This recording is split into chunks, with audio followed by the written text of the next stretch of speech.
I am drawn to ghost towns. They speak to me. That is why I explored California's old mining country in search of abandoned towns in the fall of 2013. The lost remnants of the past move me. I am enchanted by evidence of lives once lived dissolving into the landscape. I thought that the subject matter would translate well to my medium of choice, the monotype.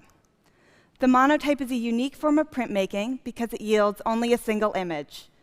To create the monotype, I paint with ink onto a sheet of acetate. I then put that painting side down onto a piece of large paper, run it through the press, and the imprint that the ink leaves is my final image. I didn't want my prints to be repeatable because the beauty of these towns lies in their impermanence. Fleeting and evocative images of a moment in time that I tried to capture on paper. In this photograph, what caught my eye were not the buildings, but the fence posts hidden in the center foreground. This is what I saw. Sometimes unassuming details are the most powerful. As an artist, I hoped that these towns and the process of reimagining my photographs might spark my imagination and that they might help me reframe the way that I look at the world. This is Bodie, California. In 1877, 10,000 people called this place home. It was a booming mining town, producing tens of millions of dollars worth of gold. There was a schoolhouse, a Chinatown, a red light district, and more than 60 saloons. Bodie busted as fast as it boomed. As the cost of extracting the ore became too expensive, miners left the town in search of other opportunities. Today, these buildings and the abandoned car are all that stand in the Sierra Nevada mountain range.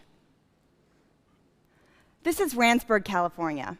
It is located in the Mojave Desert, and in 1897 had a population of more than 3,000. Like Bodie, it was a mining town that attracted a rush of people who wanted to get rich quick. Over 50 mines were developed in Randsburg. It quickly became one of the largest mining towns in California's high desert. Like many mining towns in the high desert, Randsburg suffers from a lack of water, which was wildly expensive to haul in. But there was so much gold to be mined that the town was prosperous for more than 20 years. Randsburg thrived until nature took over.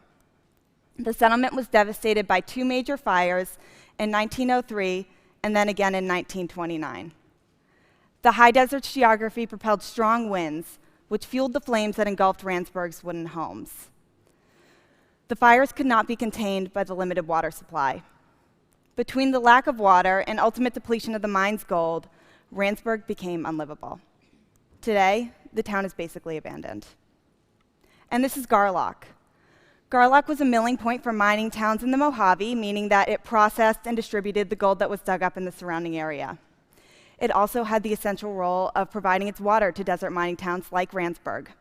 At its height, it was hauling over 800 barrels of water a day out of wells that were over 210 feet deep. Its existence depended on these other mining towns, so when they died out in the early 1900s, so did Garlock. Today, all that remains are a few decaying buildings and a dried-up water tower. After visiting these abandoned towns, I began to wonder, how many places are like this? Once thriving, now abandoned. It's hard to get an exact count of how many ghost towns exist today because there are so many. In California, there are more than 600 ghost towns. In Arizona, there are more than 275. Colorado, 300 plus. And in Nevada, there are more than 530. Ghost towns are everywhere. Some are famous, many forgotten. All are examples of once thriving communities that lost their economic reason for being and the resources to sustain them.